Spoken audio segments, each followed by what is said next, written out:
1951 থেকে 1967 সাল পর্যন্ত একযোগেই হতো ভারতের লোকসভা এবং বিভিন্ন রাজ্যের বিধানসভা নির্বাচন। এরপর 1970 সালে বিধানসভাগুলো ভেঙে যাওয়ার ফলে লোকসভাও ভেঙে যায়।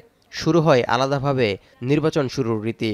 1980-র দশকে এক দেশ এক ভোট চালুর প্রস্তাবটি সামনে আনে ভারতীয় জনতা পার্টি বিজেপি। 1999 সালেও এটি বাস্তবায়নে তোড়জোড় শুরু হয়। 2014 সালে নরেন্দ্র মোদী ক্ষমতায় আসার পর সেই গতি আরও বেগবান হয়। চলতি বছর নরেন্দ্র মোদী সরকার তৃতীয় মেয়াদে ক্ষমতায় এসেই এক দেশ এক ভোট বাস্তবায়নে রীতিমতো রকেটের গতিতে এগুচ্ছে। ইতিমধ্যেই এই সংক্রান্ত প্রস্তাবটি মন্ত্রিসভায় অনুমোদনও পেয়েছে।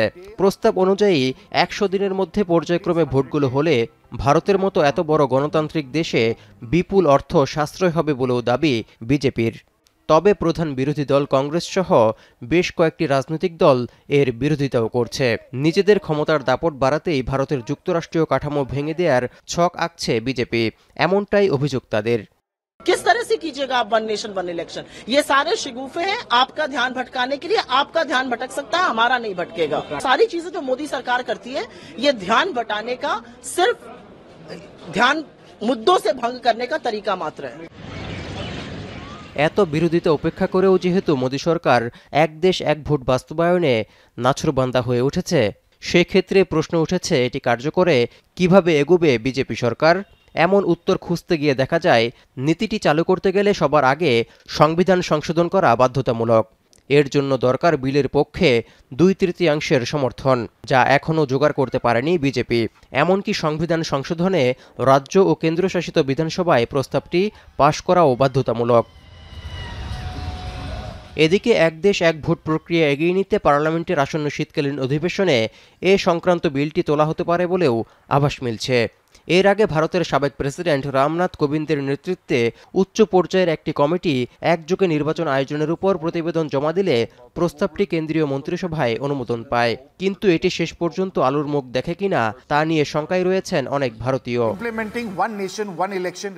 এই অবস্থায় ভারতের কেন্দ্রীয় তথ্য ও সম্প্রচার মন্ত্রী অশ্বিনী বৈষ্ণব দাবি করেছেন প্রস্তাবটি বাস্তবায়নে বেশিরভাগ রাজনৈতিক দলের সমর্থন পেয়েছে তারা।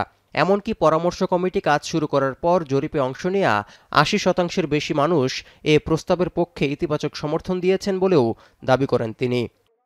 जो कमेटी के रिकमेंडेशंस हैं उनको पूरे देश भर में डिस्कशन किया जाएगा और सभी नौजवानों को, सभी जो इंडस्ट्री बॉडीज़ हैं, हर एक तरह के जो सोशल ग्रुप्स हैं, उन सब का हम आह्वान करते हैं कि आप सभी इस पॉइंट को डिटेल में डिस्कस कीजिए, साइंटिफिक वे में डिस्कस कीजिए, कैसे वन नेशन वन इलेक्शन से इकोनॉमी को फ़ायदा होगा, उन सब के ऊपर डिस्कशन करें और एक इम्प्लीमेंटेशन ग्रुप उसके बाद में क्रिएट किया जाएगा, जिससे जो लीगल प्रोसेसेस हैं।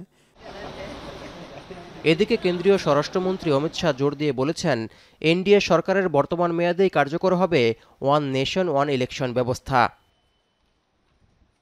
তৌহিদুর রহমান, এখন বিশ্ব।